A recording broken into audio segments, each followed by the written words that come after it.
এটা হলো ইউসুফ আর এটা হলো তাসলিমা। এখন ইউসুফ এবং তাসলিমার যে ছবিগুলো আপনারা দেখতে পাচ্ছেন, এটা আরো কিছু ছবি আছে। আমি আরো কয়েকটা ছবি আমি বেশি দেখাতে পারবো না, আরো কয়েকটা ছবি আমি আছে দেখাবো। আর আরো কিছু ছবি আছে যে ছবিগুলো আসলে এটা দেখানোর মতো সম্ভব না, আমি আন্তরিকভাবে দুঃখিত। পরক্রিয়া যেন সামাজিক ব্যাধিতে রূপ নিয়েছে। পরক্রিয়ায় আসক্ত হয়ে সংসারে অশান্তি সহ ভেঙে যাচ্ছে অনেক সাজানো গোছানো পরিবার, কিন্তু এরপরও পরক্রিয়া যেন থামছে না। এমনই এক ঘটনা ঘটেছে টাঙ্গাইলের সদর উপজেলার দাইঙ্গা ইউনিয়নের বড় বিন্নাপুর গ্রামে। ছেলেটা বলছে যে আমি 12টার সময় গেছি, আমার রাত্রি 12টার সময় ঢুকাইছে, 5টার সময় বের করে দিচ্ছে। মেয়েটা আসলে একটু ওর চরিত্রটা একটু সমস্যা আছে। এর আগেও 2-3 বার অনেকবার বলা হয়েছে যে আপনি এই ধরনের কাজে লিপ্ত হয়েন। রহরহ ঘুরছে পরকীয়া প্রেমের সম্পর্ক। স্বামী বিদেশে থাকার সুবাদে এবার পরকীয়া প্রেমিকের সঙ্গে হাতে নাতে ধরা খেয়েছে এক সুন্দরী তরুণী। জানা গেছে তাদের এরকম ঘটনা এলাকাবাসী জেনেছিল, কিন্তু সবাই ছিল তাদের সুযোগের অপেক্ষা। কিন্তু এইবার হাতে আসলো সেই সময় এবং ধরাও খেলো হাতে নাতে।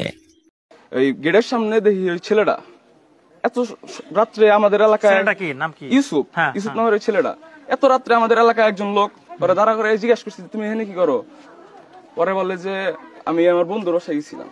আমরা জানতাম যে ওই বাসায় ওই ছেলেটা এর আগেও যায়।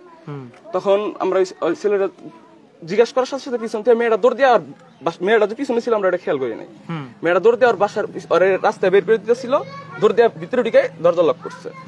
দরজা লক করার পরে ওইদিকে তাকানোর সাথে সাথে ছেলেটা দিচ্ছে চক দিয়া দৌড়। চক দিয়া দৌড় দেওয়ার পরে যে পাশে একটা চক আছে, পরে আমার এলাকার মানুষ চিল্লাচিল্লি করার পরে সবাই ছুটে আসছে, রাত্রি করে লাইট নেবে রয়েছে ওই পাশ থেকে, যে ফতেপুরের ওই পাশ থেকেও। এলাকাবাসী জানান, আমরা বেশ কিছুদিন ধরে এই ছেলেটির সঙ্গে এই প্রবাসীর স্ত্রীকে একসাথে আমরা দৈহিকভাবে মেলামেশা দেখছি এবং এটি আমরা সকলে মিলে বিস্তারিতভাবে জানার চেষ্টা করি। পরবর্তীতে সুযোগ ও সময়ের অপেক্ষায় ছিলাম। যখনই আমরা দুজনকে একসাথে দেখি তখনই তাদের হাতে নাতে ধরি এবং তাদেরকে আমরা প্রথমে নিয়ে যাই পুলিশ স্টেশনে এবং সবশেষে তাদের বিয়ের বন্দোবস্ত শুরু করি। সবাই বের হয়েছে, বের হওয়ার পরে এই পাক্কা চকের ভিতরে আধা ঘন্টার মতো খোঁজা হয়েছে, লাইট নিয়ে আধা ঘন্টার মতো খোঁজা হয়েছে। ভুট্টা ক্ষেতের ভিতরে ছেলেরা লুকায় ছিল। পরে ছেলেটাকে ধরা হয়েছে, ধরে নিয়ে ইউসুফরে ধরা হয়েছে। ধরার পরে এখানে নিয়ে আসা হয়েছে এই মোড়ে।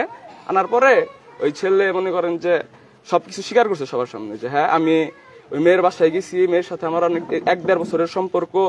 তারপরে এইটা ওইটা, তারপরে ছেলের ফোনে থেকে মেয়ের পিক দেখানো হয়েছে, ছবি টবি ছেলে মেয়ের যে একসাথে অবৈধ আপত্তিকর ছবিগুলা ওইগুলা দেখানো হয়েছে। স্থানীয়রা অভিযোগ করে বলেন, স্থানীয় ইউনিয়ন পরিষদের বিষয়টি মীমাংসার জন্য নিয়ে গেলেও বিষয়টি মীমাংসা না করে পরক্রিয়া প্রেমিক ইউসুফকে ছেড়ে দেয়। কাগজে স্টেটমেন্ট নিছে, ইউনিয়ন পরিষদে স্টেটমেন্ট নিছে, কাগজে ছেলে মেয়ের গার্জেনের স্টেটমেন্ট নিছে, নিয়ে তাদের পাঠিয়ে দিছে। পাঠিয়ে দেওয়ার পরে আমরা তো ওইভাবে রইছি যে হ্যাঁ বিচার করবে, তার উপরে আমাদের ওইটুকু। প্রিয় দর্শক, পরকীয়া নামের এমন সামাজিক বিধি যেটি রহরহ ঘুরছে বাংলাদেশের আনাচে কানাচে, যে ঘটনাটি আজকে আপনারা দেখতে পেলেন, ঘটনাটিকে কেন্দ্র করে আপনার মূল্যবান মতামত জানতে চাই। অবশ্যই কমেন্ট করে জানিয়ে দিন আপনার মূল্যবান মতামত এবং পরবর্তী আপডেট সংবাদ পেতে আমাদের এই চ্যানেলটি অবশ্যই সাবস্ক্রাইব করে আমাদের সাথে থাকবেন। আল্লাহ হাফেজ।